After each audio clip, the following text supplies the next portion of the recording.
Hello friends, welcome to Krita tutorial series for beginners. My name is Hod and I'll be taking you through this course where we'll be able to cover basic features of Krita, and afterwards we will advance more sophisticated concepts such as creating logos, banners, animes, wallpapers, etc. So now let's head over to Krita official website, that is krita.org.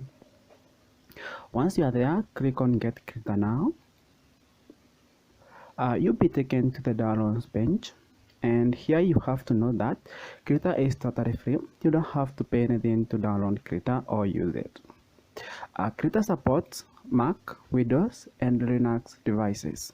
Also, make sure to check the system requirement to ensure that your device supports and meets the system requirements to run Krita smoothly.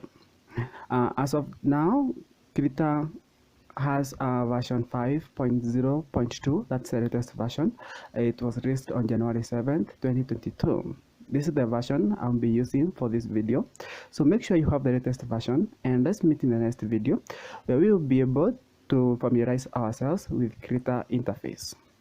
Thank you for watching the introduction video. See you in the first video. Bye.